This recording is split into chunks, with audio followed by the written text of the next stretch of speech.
Hello, you wonderful people, and welcome to another episode of Not Too Comic Book. This being a show where we talk about TV shows that are adaptations of comic books. For today's episode, I'm going to talk about Dead Boy Detectives Season 1, Episode 3. A lot of really interesting things went down in this episode, so let's break it down. Well, first and foremost, we're picking up where the last episode left off with our crew getting, a lot of new clients. And obviously our crew has expanded to include Nico, who's there while the boys and Crystal listen to the ghost problems. And it seems like I had a big question last episode, like, oh, did all these ghosts hear about stuff internationally and made their way here to this town, or are these local ghosts? Based on the conversation they were having this episode, it does seem like, no, only all these ghosts that popped up now, or that are aware of their existence, are local ghosts. These are only, makes sense, because I guess there's not much they could do internationally. I mean, obviously they don't know that Edwin is stuck here. He can't leave because of the whole bracelet from the Cat King, but I think these are just local ghosts. It's so interesting because the mailman can find them anywhere, so why wouldn't any ghosts internationally be able to find them? So maybe it is a combination of two, but this episode made it seem like no, these are specifically local ghosts. You have the dude that's constantly finding. He made it sound like it was specifically feet he kept finding, which is weird. There's the dude who had the painting thing. It seemed like it was kind of supposed to be like a Dorian Gray thing going on. There's the dude with the head. I'm like, what the hell is that about? And then he came in, his head exploded. He's like, oh, I'm good. I'm like, got no resolution on that. Are we going back to that, or is that just a one and done bit? And I'm like, okay. But this, really quickly too, a misconception I had is I thought in the aftermath of everything with the dandelion sprites that the reason why Nico's hair is the way it is, and I was like, oh, she decided I needed to change after everything. Did not realize that was a byproduct of her almost dying. Well, her almost dying, coming back to life. I was like, did not realize that was that. I was like, I mean, in the grand scheme of things, it makes sense. I was like, oh, that struck a chord with me. I was like, oh, I completely misinterpreted that. I thought she did that herself. But it's like, no, it's just a natural product. God, there have been some other storylines that have done stuff like that, and I just can't think of what it is off the top of my head. Someone's hair changing color. I mean, there's also the element of enough stress and stuff like that would do that to you. I mean, coming back from the dead would do that for you. So either way, the main case this episode involves the Devlin house. A woman, Susan, came to them because it turns out her brother-in-law massacred and killed his wife and 2 children. And basically this was happened over 30 years ago, and it turns out that Susan recently died, but she never set foot in that house. But she stopped by there before she ends up moving on. She wants to see it one last time and actually go in, but she knows that something's going on there. So normally the crew doesn't, Edwin makes the point of we typically handle supernatural stuff. You already know who the killer is, so where do we stand in all of this? So Crystal and Charles interview Jenny about it. Kind of got some background information. At the same time, Edwin and Nico went to the library, which the fact is that librarian is so particular that I'm probably going to see her going forward. She's kind of awkward, so I can assume there's going to be some run-ins. And I love the whole questioning. Nico's right, are you always a woman? Is Charles a woman? Or is it kind of like a potato head situation? Do you know who Mr. Potato Head is? And it's a yes, no, and yes. Which I'm oh, that is interesting. So it's I actually don't remember because there's obviously a bit of time between these episodes. I'm I don't think that's the same woman he always disguised himself as. Because I brought that up. I was do they always disguise themselves as the same man and woman? I guess it just depends. Because I was wondering, are they only locked in onto one specifically disguise based on each one? But it's also interesting to know, and once again, maybe this speaks volumes sexuality-wise and stuff. Maybe it's supposed to be there, and maybe Edwin's never really confronted it. Well, the fact is that he always disguises himself as a woman. Maybe there's something to that. Maybe it's supposed to just be the thing of, well, a man and a woman, a little less inconspicuous. Conspicuous is what I'm looking for. That it is more inconspicuous. Maybe that's the reason why. But like I said, maybe there's the deeper level of Edwin not fully, being comfortable with his own sexuality, or at least denying, especially considering this episode also revolves around the fact is that there are lies that we tell not only to others but to ourselves that are buried so deep. It's not like we tell each other everything. We'll get, because it plays into the whole division of Charles feels like he's losing his best friend. I mean, to be fair, like Edwin's been your patriot, your partner, your best friend for 30 years. Lo and behold, now Crystal's in your lives and you feel like she's taking him away. It's like, yeah, it's a little jealous. I even love that Crystal's like, all right, let me lay it out. If Charles was still alive and I wasn't being haunted by my demon ex-boyfriend, he'd probably be another part of my body count, you know? Which Nico's all about. She's like, oh, that's so cool. Like, I love, like, Nico's kind of, like, happy about the pairings and stuff. Like, she's kind of, like, enjoying this from a, like, outside perspective. Like, it's almost like she's reading one of her manga. I just say that's so funny, like, her purview in all of this. But even the cats later on are like, oh, yeah, do you think those two are going to, like hook up? And it's like, whoa, focus. But yeah, they're definitely going to hit it. And just like, yeah, it's just a matter of time. Because even Charles is like, yeah, there's a way to make that happen. But of course, you've got a lot that you're dealing with right now. You're not really in the position to be trying to hook up with like a dead dude. It's like, well, to be fair, you could get into we know they can do the human disguise thing. So there are ways around it. I mean, I guess in a weird way, you can go the route of, I guess I didn't have as much of an issue with it at the time. To be fair, I haven't seen the movie in years, but you can 1984 Wonder Woman 1984. If you know what I mean, you know what I mean. So I didn't even correlate how like the whole moral implications of that, which is kind of weird when it comes to that movie. I didn't think about it at the time. I thought it was sweet and interesting, but you know, when other people point out like, oh yeah, that is kind of weird, isn't it? It's like, yeah. So nonetheless, that's kind of where Charles' mind is, and in that same capacity, it still could be weird. Even if you do the whole disguise thing, it's still weird, but regardless. I was actually kind of surprised by the way Monty was thrown into this. Like, it's like, oh, he's meant to get close to Edwin, which it feels like it's kind of like, whereas like Crystal is somewhat, at least from Edwin's point of view, was kind of like that line of division between him and Charles. I think Edwin and Monty's meant to be that even more. Because later on, he kind of treats Charles like an issue. He's just like, because he seemed friendly enough with Nico. It's kind of like, whatever with Crystal, like didn't have much time to interact. But he definitely went out of his way to kind of go past Charles, be like, oh, I don't want to touch you. Sorry, my hands are full. But I'm like, is it like something where it's like, if you specifically touch, is it something from Monty that's going to get passed on to Edwin? He needs it to pass on to Edwin and not Charles, hence why he didn't want to touch him. Like, what was up with that? Like, because even Charles was like, I don't, you know, because like Charles feels like something's off, but like I said, I think that division is probably going to become an issue more and more later on. I even love the cats are like, ooh, the Cat King is not going to like that, because as we know, he really is into Edwin, and having someone else step onto his what he kind of is claiming as his, it's going to be a big issue, especially when you have, oh, it's a cat versus a bird. Like, that's going to be a whole thing. So there's so many layers to tackle the whole Monty thing. It's just like, right, who's only in like 2 scenes, but you can kind of potentially see like the larger repercussions of how things are going to play out in that regard. But getting to the house itself, thought it was interesting because obviously they went to investigate, and it turns out the house is stuck in a loop, which I had enough familiarity. The moment like they were like, whoa, they're not responding to us, and then the murder plays out, I was like, it's a trauma loop. Obviously, once again, a lot of Supernatural comparisons. I want to say Supernatural is probably the first thing I ever remember coming across ghost-wise that, had that storyline of ghosts not only like can be stuck in a trauma loop. The only other thing I've watched that's kind of covered a similar thing is The Magicians. They handled some ghost stuff like that. Just a very tragic thing of, they've been stuck in this cycle of, getting murdered by the husband over and over again for the past 30 years. That's tragic.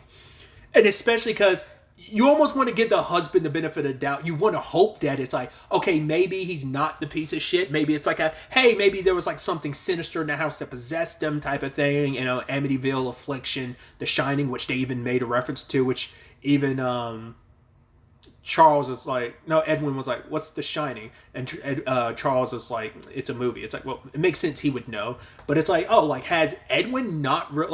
it makes sense. Charles would be the more pop cultural dude, so he probably still checks out stuff pop culture-wise, not even just stuff like from the 80s that he knew. But like, it seems like Edwin's still stuck in his particular time. To be fair, 70 Years in Hell would probably like cement that for you. You have good couple decades you were missing out on stuff. But he, even now, the 30 years him and Charles have been friends, he's never like bothered stepping outside of that to kind of learn anything else. He just stays like in a more knowledgeable lane. It's like, oh, that's trivial stuff I don't want to really interact with. So, but anyway, that it's like I said, the situation of like, I just was like, oh, could the dad have been possessed by something? It's like, no, he's just a piece of shit. We find out he was a extremely controlling piece of shit, because at first, like, the rumors that Jenny had heard was like, right, he killed his wife because apparently there was an affair going on, or there were other shops around that were kind of like taking business from him. Like, his business wasn't doing that well. Electronics wasn't doing that well.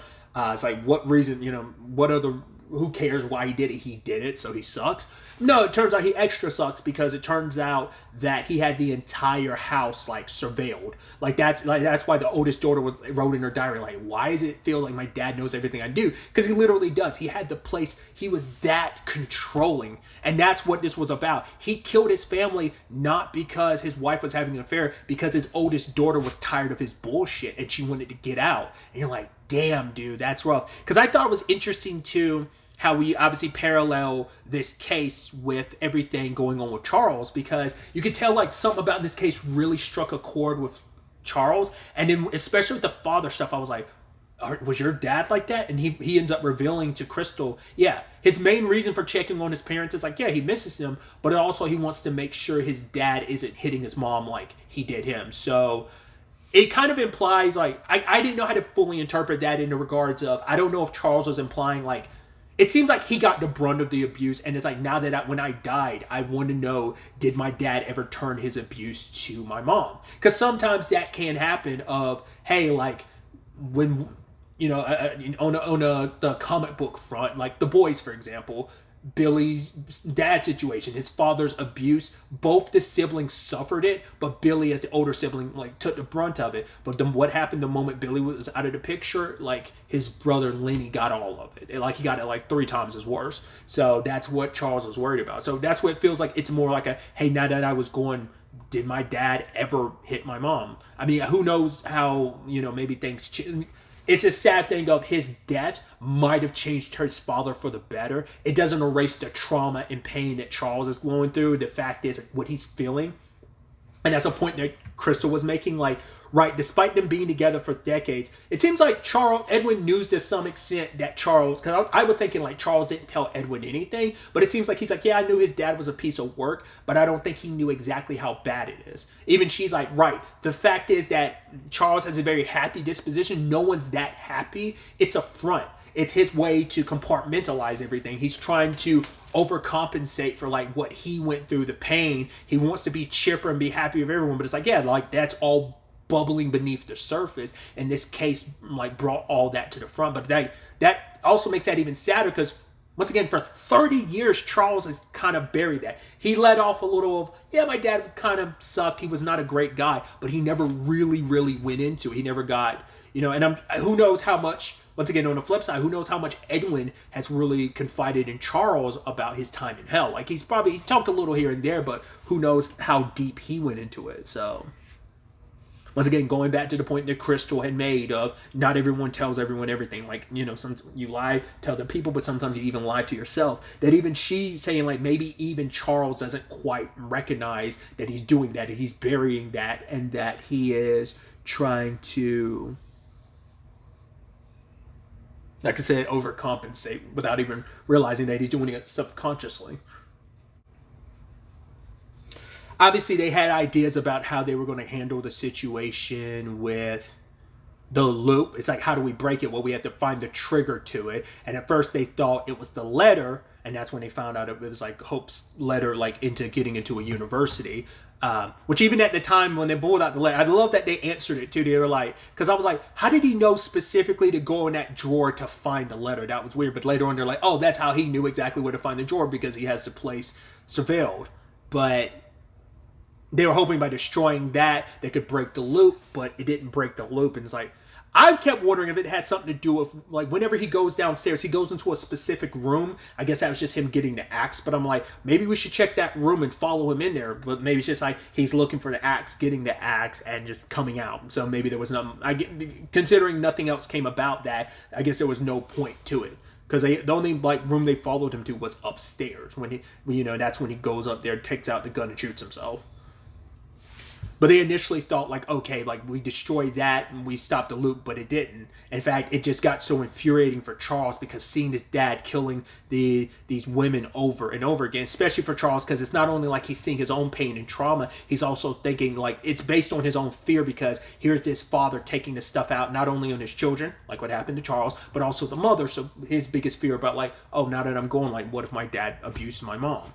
So that sends him wanting to attack the dude, but the whole process ends up getting Charles locked into the loop. So it's interesting how that was done too, whereas the loop is playing out and he's got his own part to play in the loop if he's looped into the conversation he was having with Crystal and Edwin. And now the two people who kind of have the biggest issues, Crystal and Edwin, have to be the ones that work together to figure this out, which they ultimately do. They followed the music and ended up finding a secret room that even the cops didn't find. That's where the surveillance footage is. And so the thing that is the trigger for all of this is the surveillance footage. It's like, right, it's on a recorded tape. What we need to do is overwrite that tape. At the same time, was it a wraith demon shows up? It's triggered by pain and it's like, oh, it's triggered by this loop. Like, that is interesting, and I think that's fascinating. This has been going on for 30 years, and it's only now that it popped up. The timing is too interesting, especially later on when they're like, yeah, like, now that that's been done, like, that thing's probably dust. But I'm like, there was almost like this look between Crystal and Edwin, almost like, yeah, we don't think so, because there's a big walking pile of trauma right there that is Charles. So kind of implying like we haven't seen the last of that demon. It might pop up again just to come after Charles. Maybe. I don't know. I was like, are you really going to be able to just deal with that thing just by locking it in a room? And now that the loop is broke, none of that pain and trauma is there, so it doesn't have anything to feed on, so it's going to starve and die. But is it going to be that simple? Like, it just that Charles and Crystal look made me think like they were thinking like, there's no way that thing's going to come after the Edwin, and I think I said Charles, but the Edwin and Crystal look of, there's no way that thing's going to come after Charles, right? Considering, like, we know what pain he's going through, and he's pretending like he's okay, but it's like, this whole case still shook him up. He's not good by the end of it, it still rattled him, so. And it's going to be interesting to see what that means for Charles for the rest of the season, seeing how he interacts and how his disposition is going forward. Like, whether he's not nearly as optimistic and, like, smiling and sunny, or at least he's probably going to double down, but the mask is going to slip more and more because Crystal and Edwin have seen through it now.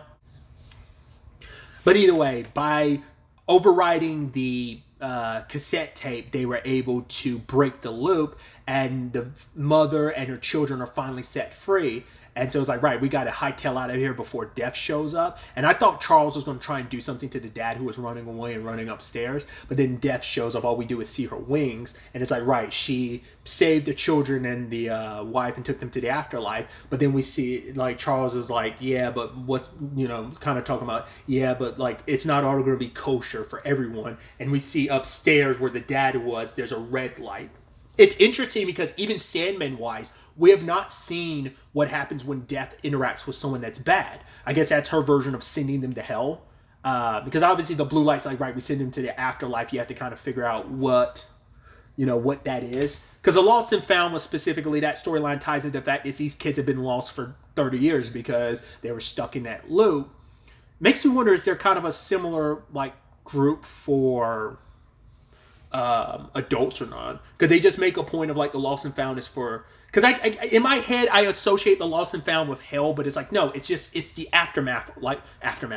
the afterlife office. It's just a department in the afterlife. It's not necessarily allocated to hell. But the fact is, we see the kids there, because when it comes up at the end of the episode, I thought, oh my god, the dad, he interacted with, like, Charles and them, so he's going to tell them about Charles. It's actually the kids. But it's like, right, I keep forgetting the Lost and Found is only for dead kids, dead and lost kids. So maybe, like I said, maybe there is no actual organization or at least department pertaining to adults.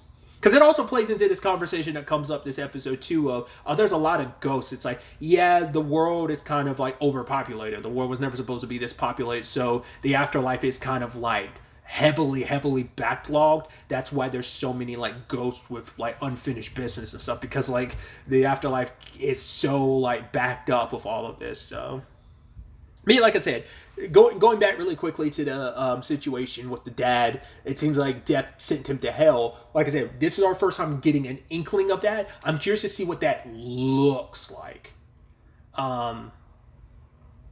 Especially, like I said, because in episode 6, which was like partially the death episode in the first season of the Sandman, we only saw her interact with like good, decent people, so we hadn't seen what happens when she comes across someone that's a piece of shit, like the dad. So that was kind of like our first kind of real inkling of that, which I thought was interesting.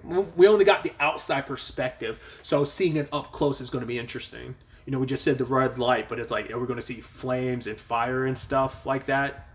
You know, will good old Lucifer, will she pop up or not? Or, you know, maybe she has nothing to do on that front with, you know, it's death like realm, so it's like she handles it, and then Lucifer kind of gets involved after the fact. I love the whole Nico situation because she was uninvolved with most of the case, or later parts of the case, because it's like, right, I nearly died last week, and she's like, I'm just not too keen into the whole like being near death type of situation, you know, could almost die again. So she kind of does, as she says, a reasonable fear of death. But then you have like the Dandelion sprites talking mad shit about calling her a coward and stuff, like, oh, don't worry, your friends are, oh, you didn't have any friends before, oh, shame, like we didn't already know that. It's like, yeah, the fact is that doesn't make any sense, and oh, don't worry, your friends will be dead soon enough and you'll be all alone. And then they're like, oh wait, no, don't. It's like, you talk all that mad shit, and now that she's throwing on the sweater, you're like, no, please don't. I don't like the sweater. Oh no, oh god. And then later on, they're talking all that shit, and then she finally leaves because they're calling her a coward and stuff. And they're like, wait, aren't you gonna feed us? Feed us. Oh, she left. Well, this is all your fault. And I'm like, you both are talking mad shit, and now it's like, whoa, feed us. We're hungry. She's leaving now because you kept talking about how much of a coward she was. And I'd actually completely forgot that she was supposed to be on her way until like they already resolved the case and they're leaving, and she's showing up banging on a pot with like a crowbar. She's like, yeah, it's supposed to keep evil spirits away. I'm like, where were you the entire time? I actually completely forgot that you were supposed to be on the way. Like, why did it take so long for you to get to that house? I was like, that's so interesting.